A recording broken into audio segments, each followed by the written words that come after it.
Olá, estamos começando a nossa live de hoje. Agradeço 642 mil inscritos no meu canal. Muito obrigado. Estamos chegando a quase 643.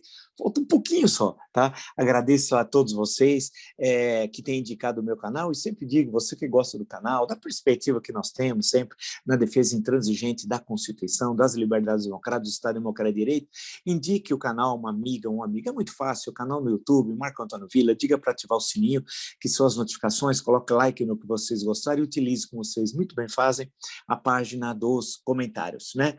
Postamos hoje uma brilhante entrevista com o senador Fabiano Contarato. Assistam. Uma brilhante entrevista com o senador Fabiano Contarato. Tenho certeza que vocês vão ver uma entrevista legal, é um bate-papo de 26 minutos, mas muito interessante, muito interessante. Eu acho que é uma das melhores entrevistas dos últimos tempos que tem no canal. Tenho certeza, assistam, e que vocês vão gostar. Eu tenho certeza que vão indicar para os seus amigos. Muito legal mesmo.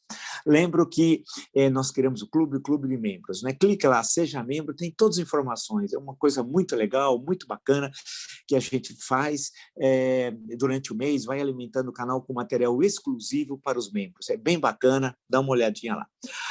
Lembro também que no Twitter vocês podem me seguir pelo Vila Marco Villa, no Instagram, @MarcoAntônioVillaOficial, e na plataforma de curso, www.cursovilla.com.br. Lá vocês encontram todas as informações sobre os 3 cursos que oferecemos: História Política das Constituições Brasileiras, História e Ditadura Militar no Brasil, o que é fascismo, www.cursosdovilla.com.br. Sempre destaco para... tá bem bacana, eu tenho acompanhado o Instagram da minha mulher, é bem legal, vocês dão uma observada lá, tenho certeza que vão gostar, @Letícia de Castro Villa Oficial. Bem, olhando todo o noticiário, né? Inclusive gravamos entrevista hoje, que vamos passar no final de semana, já temos 3 entrevistas, né?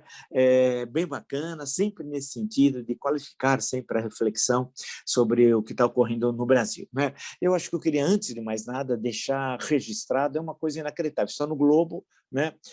Na mira da CPI da Covid, segundo o Globo, Pazuello tem motorista à disposição e usa carro oficial do Exército em Brasília. Vocês não leram, não ouviram, vou só ler. Na mira da CPI da Covid, Pazuello tem motorista à disposição e usa carro oficial do Exército em Brasília. O ex-ministro da Saúde, que exerce um cargo civil, e ele está nativo, hein? No Palácio do Planalto, contraria as orientações da própria pasta que comandou e circula sem máscara. Quer dizer, ele circula sem máscara, é um vagabundo, circula sem máscara. Eu podia usar Mandreão, viu? Mas vou falar direto. Esse homem é responsável por mais de 250 mil mortes no Brasil. Circula sem máscara na gestão dele. Circula sem máscara, motorista, carro oficial e não trabalha. E está no hotel dos oficiais das Forças Armadas, o hotel de trânsito que você, eu, nós pagamos. É inaceitável isso. É um tapa na nossa cara. Enquanto nós somos carneirinhos, pessoas como o Pazuello vão rir da gente, porque agora ele está vendo um fim de semana prolongado e dando risada da nossa cara. Ele está ganhando R$32 mil, esse vagabundo, né? Mas genocida, né? Com motorista à disposição, carro oficial, comendo de graça, ficando nesse hotel de trânsito das Forças Armadas e ganhando R$32 mil. E o alto comando do Exército. E aí? E o general Paulo Sérgio, comandante do Exército? E aí? Ele continua na ativa. É um tapa na nossa cara, né? É isso, está aqui. É esse o Brasil, né? Que acabar com a corrupção, o Bolsonaro. E aí, esse é o Exército de Caxias. Eu gosto quando eles falam. Eu tenho uma missão, o Exército. Que exército? Isso aqui são bandoleiros daqueles exércitos tradicionais da América Latina, sabe, do século XIX e XX, aqueles golpes de Estado, né? Falava, eu dei um canhonaço de 1 milhão de pesos, aquelas piadas. É isso. Você acha que esse homem aqui é oficial? Em qualquer exército sério do mundo, esse homem não seria cabo. E aqui ele está rindo de você, de mim, de nós.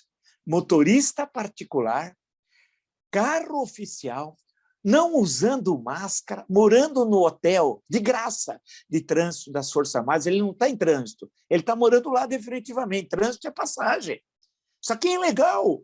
E ganhando R$32 mil por mês sem fazer nada no Palácio do Planalto. E tem as mãos sujas de sangue de mais de 200 mil brasileiros que morreram durante a gestão dele. É isso, é só num país de carneirinhos que acontece uma coisa dessa.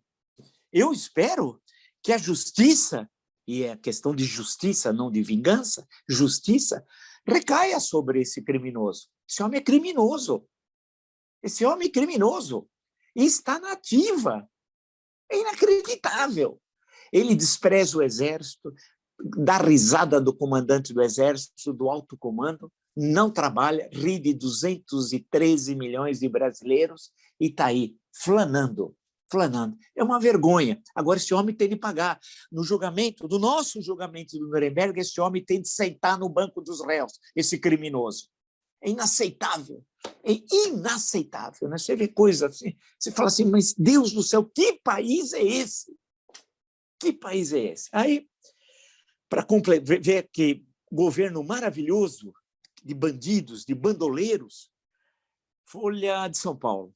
O Congresso aprovou, hein? O Congresso aprova corte de 635 milhões da ciência a pedido do Ministério da Economia. O recurso será redistribuído a outros ministérios, como os da Educação e Saúde, e claro que a mudança afeta bolsas do CNPq.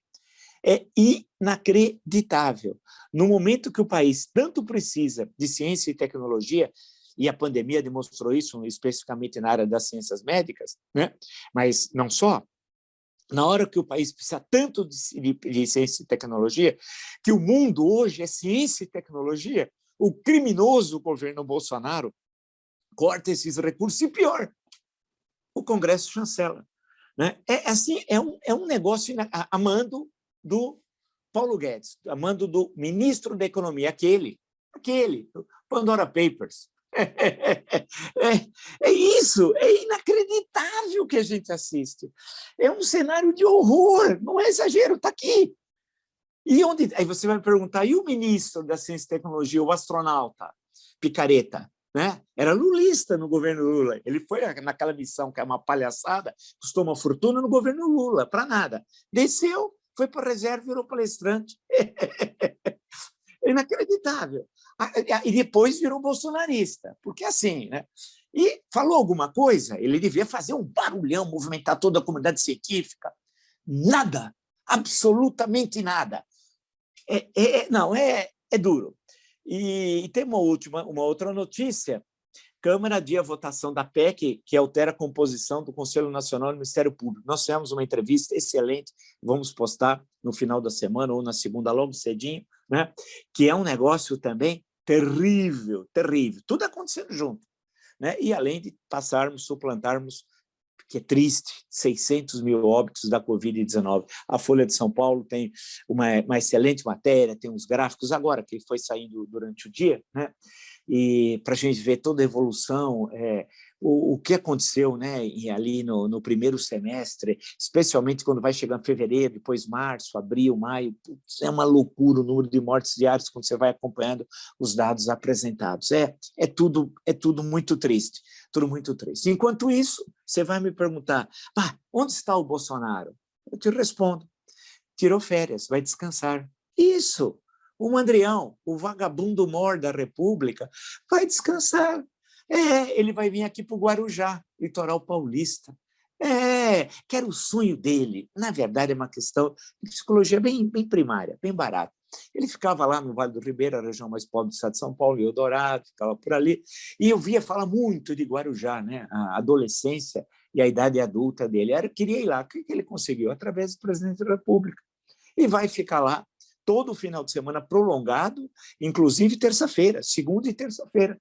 Ou seja, o vagabundo já não trabalhou hoje, sábado, domingo, segunda, terça. Isso com um país que está um caos. E o vagabundo que ocupa a presidência da República, né? O Mandrião, para ser mais educado, o Mandrião, e sua caterva vai levar os seus seguazes, gente perigosa, que ficam mamando nas tetas do Estado. Esse é o pessoal que nos governa. Agora, estão lá, não porque querem, ou porque caíram do céu, não. Porque foram colocados lá, foram eleitos. Nossa responsabilidade de eleitor é muito grande. Não vamos transferir a terceiros. Teve uma época, eu trabalhava em Minas, segunda metade dos anos 80, Newton Cardoso, grande Newton Cardoso, lembra? Foi eleito governador e venceu o Itamar Franco na eleição, em 1986. Um ano e meio depois do governo Newton Cardoso, ninguém tinha votado nele. Você perguntava, você votou em quem? Ah, não, eu não. Ninguém tinha votado no Newton Cardoso, né?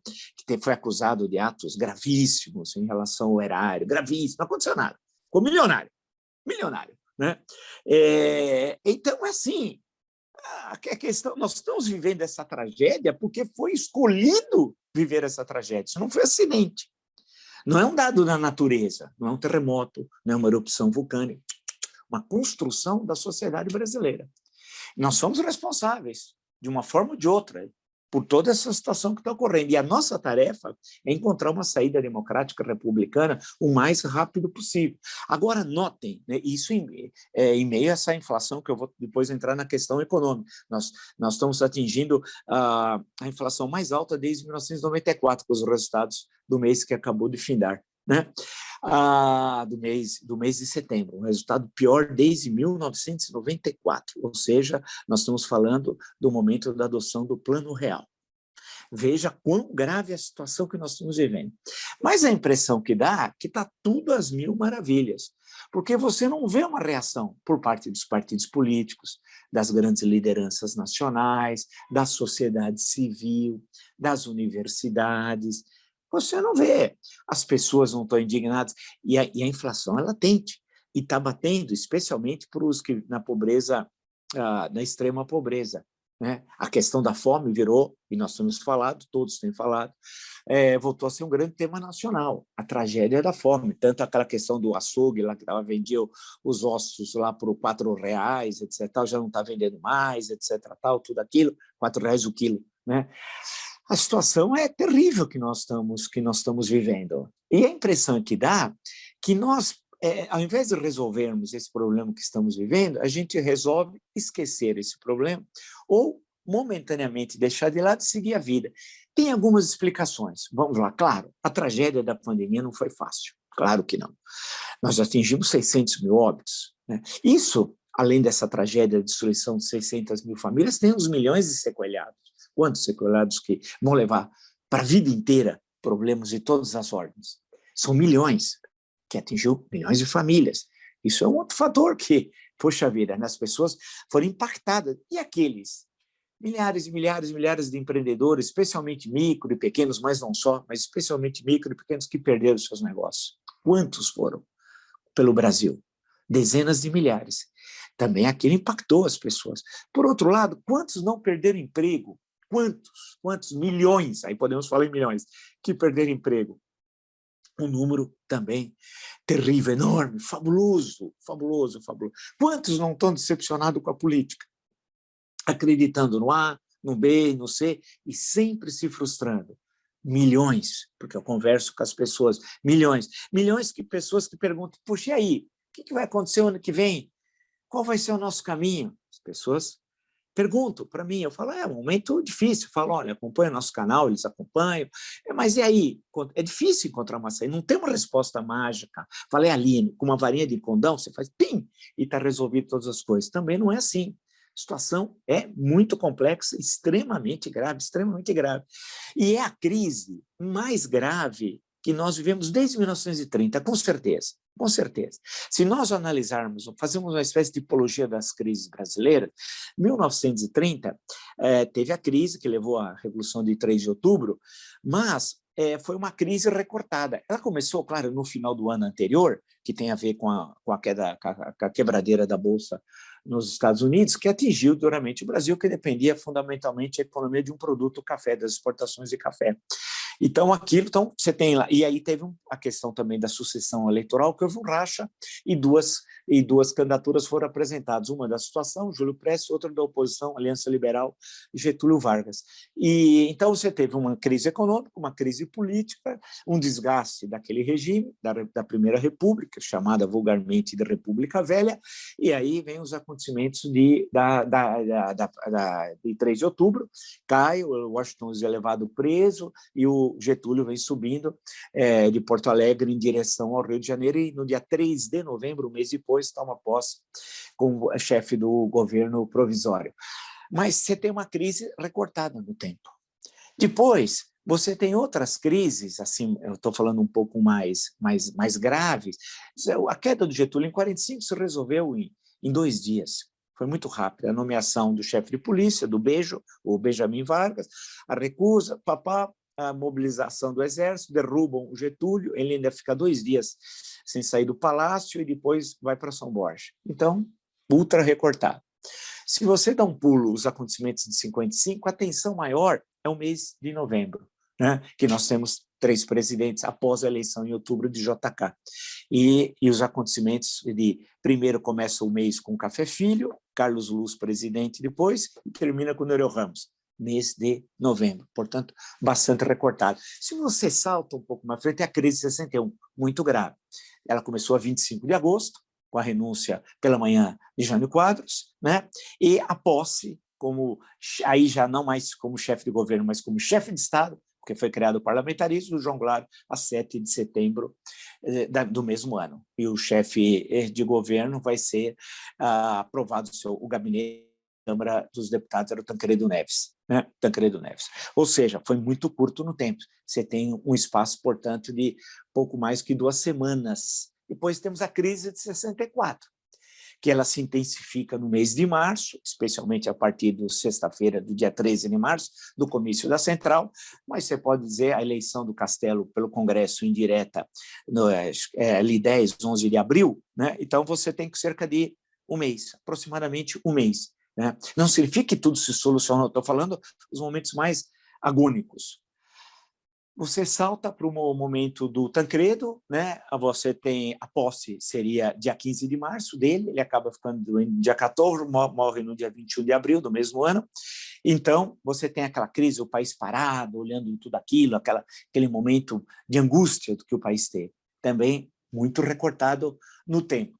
Aí você tem processos mais à frente de impeachment, o tanto do Collor, em 1992, como de Dilma Rousseff em 2016. Eles são bastante recortados no tempo. O Collor mais ainda, né? Você tem alguns meses após o término da CPI, né? A entrega em setembro, foi tudo muito rápido, né? Da solicitação do processo de impeachment pela ABI e pela OAB, né? O Marcelo Lavener pela OAB e Barbosa Lima Sobrinho pela ABI, Associação Brasileira de Imprensa, né? E foi tudo muito rápido, né? Se resolvendo definitivamente já no Senado em dezembro daquele mesmo ano. Portanto, você tem cerca de 3 meses e meio, aproximadamente. Aí você tem o caso de Dilma Rousseff, aí é um pouco mais longo, porque tem um desgaste muito grande do governo. Aí é um fato muito particular, que nós estamos ainda vivendo aquele momento. A crise, se você for puxar um pouquinho, ela não é em 2015, que é o primeiro ano do governo, segundo governo Dilma, ela já começa naquelas manifestações de 2013, em junho, né? Mas aquilo diminui aquele momento ali de tensão. Pouco depois, você tem aí tem a reeleição da Dilma.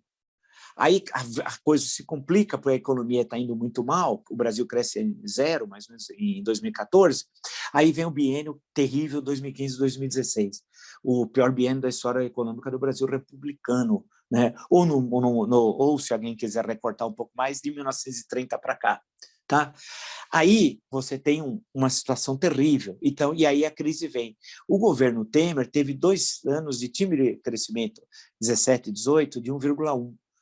Aí vem a eleição atípica de 2018. A crise está continuando, porque você tem uma crise político-eleitoral, que dá no Bolsonaro. Toma posse em 2019, tem crescimento também de 1,1, em torno disso, muito baixo. E vem a pandemia no começo do ano seguinte.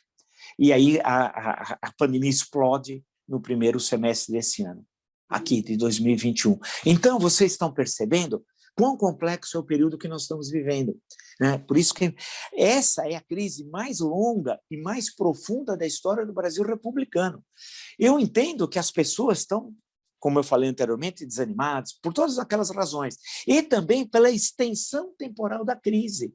E não só da crise política, é bom lembrar, da crise econômica, que atingiu duramente as pessoas, não só, entre aspas, ou não só, com a pandemia, mas que já vinha anterior um cenário de crise terrível. e de frustrações. Não é acidental, se você examinar, o número de pessoas que saíram do Brasil. Voltou a história de sair do Brasil. Né? Os episódios da imigração, chegada clandestina nos Estados Unidos, são inúmeros que a gente vê na imprensa, né? De brasileiros, também falando especialmente com brasileiros. E a ida para Portugal, né? Fazendo um caminho inverso. Né? Então, a ida a Portugal, especialmente. Né? Então, esse momento que nós estamos vendo é o mais difícil, é o mais complexo.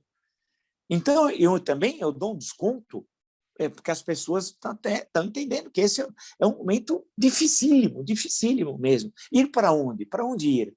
Como encontrar a saída? As pessoas têm pressa. Hoje eu estava lendo noticiário econômico, estudando um pouco, e eu falando assim, as pessoas têm razão, tem que ter pressa econômica, queremos solução rápida. Mas a questão é que não há condições de ter solução rápida. Os problemas são muito profundos, muito graves. Tem questões que são estruturais.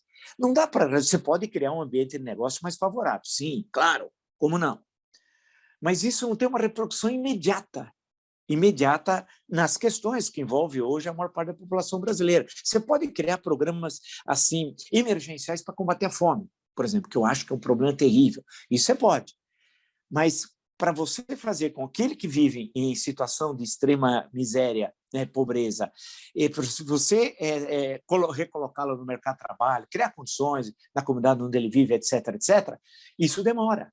Você faz um programa, depois precisa construir as condições, é coisa de 2 anos, por baixo. Não é fácil. Imaginar que o Lula tem muito isso na cabeça, que ele vai chegar, caso ele vença as eleições, em 2023, e vai encontrar o cenário de 2003, de 20 anos atrás, doce ilusão. O cenário econômico é muito mais grave. E as questões que se colocam também sociais são muito mais profundas.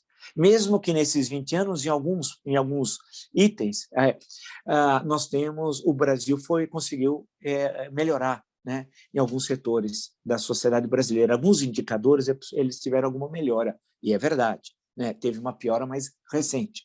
Então, é um cenário nesse sentido difícil. E as pessoas também não encontram referências políticas, isso é importantíssimo, referências políticas para falar, olha, eu me identifico com A, com B, com C, com D, que pensa isso, aquilo, porque é difícil, as pessoas não têm, não conseguem olhar para uma pessoa e identificar com um projeto de país. Né? Tem um ou outro que apresenta projeto, é verdade, inclusive já entrevistado alguns no nosso canal, né? Mas é muito pouco pela gravidade da crise que nós estamos vivendo. Mesmo nos estados, os pré-candidatos ao governo estão abaixo da história política dos estados. Né? É verdade. Se a gente olhar, eu conheço a história dos estados brasileiros, alguns eu conheço bem, quando eu olho ou os atuais governadores candidatos à reeleição, os pré-candidatos, estão muito abaixo da história política daqueles estados, de estados mais importantes politicamente, economicamente da federação. Então, é um cenário complexo, não é fácil, não. Eu não estou aqui falando, olha, vamos conseguir resolver tudo, não. É duro, né? A gente tem enormes dificuldades para encontrar uma saída.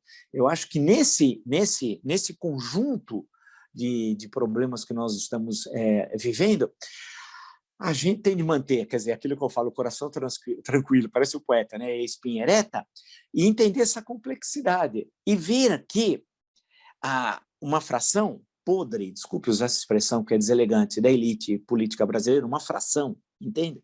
Ela está empurrando essa situação que vivemos, de forma irresponsável, para o ano que vem. E o Bolsonaro simboliza isso. Veja que cerca de um mês, desde o dia 9 de setembro, e agora ele vai começar a falar bobagem só depois do dia 12, ele tem mais de um mês em que ele conseguiu dar aquele passo para trás, acumular forças para dar 2 à frente, como eu sempre disse. Então, nesse sentido, e foi ajudado e muito pelo Michel Temer. Né? Nós sempre temos apresentado, fomos o primeiro a apresentar isso. Daqui a pouco muitos vão retomar essa questão, não tem problema, mas aqui foi o primeiro lugar que foi dito. Como o Temer foi usado pelo Bolsonaro, não o oposto, não é o Temer que usou o Bolsonaro, o Bolsonaro que fez o Temer de bobo, né? Colocou ele como avalista de uma declaração à nação, patético documento ginasiano, mal escrito, pobre, né? Como se fosse uma espécie de salvo-conduto de que, a partir dali, o Bolsonaro tinha se convertido à democracia, uma espécie de caminho do Damasco do nosso Paulo de Tarso. Não foi isso. Não foi isso que ocorreu. E o que vai acontecer, ele está preparando uma nova ação, um novo ataque violento às instituições, porque a economia está afundando. Agora aumenta outra vez gás, outra vez aumento dos combustíveis. Não para. E desse jeito as pessoas não... A situação é cada dia pior. O que pode ter é um rastilho de pólvora e explode o país. Isso pode ocorrer. Pode ocorrer. Você sabe que a história é surpreendente. Muitas vezes uma coisa que parece banal. Lembra o episódio de 2013? Muito menores proporções. Era questão de 20 centavos. Vocês se recordam? E deu no que deu. Agora, a situação é muito mais grave de 2013, porque teve a pandemia e com todos os seus efeitos, que são terríveis. Então, pode acontecer, e aí se perde o controle. E ele não sabe agir numa situação de explosão social, o que fazer. Ele vai tentar fazer uma GLO, vai tentar, ora vem Estado de Defesa, vai tentar fazer alguma palhaçada qualquer, né? E vai perder, porque ele não tem condições, ele não consegue comandar. Ele foi um fracasso como militar, um mau soldado, como disse o Ernesto Geisel sobre ele. Então, nesse cenário é complexo. Você vê, então, o genocídio, 600 mil óbitos, terrível, uma economia em frangalhos, que a situação vai estar muito complicada, problemas orçamentários, essa Bolsa Família dele não tem de onde pegar o dinheiro, não tem. Eu cantei no dia que ia ser aprovado o orçamento, os créditos extraordinários vão ser comuns, porque não tem, aquela foi tudo mal feito, e a corrupção. E aguardem, porque dia 18, segunda-feira, o Queiroga vai depor. Seria o último agora depoimento essa semana que terminou, mas abriram o espaço para o Queiroga na segunda-feira e o relatório vai ser aprovado dia 20, quarta. Aí aguardem Bolsonaro, porque o Queiroga vai sofrer uma saraivada. E nesse dia vai vir toda a tropa de choque dos nazifascistas bolsonaristas. Até o Flávio, o criminoso, né, o homem das rachadinhas, aquele da mansão de chocolate, Flávio Bolsonaro, lá vai estar previsto. Então, aí a temperatura vai... Então, o que vai ocorrer, lembra quando eu falei em julho que ocorreria em agosto, setembro? Hein? Acertei cheio. Hein?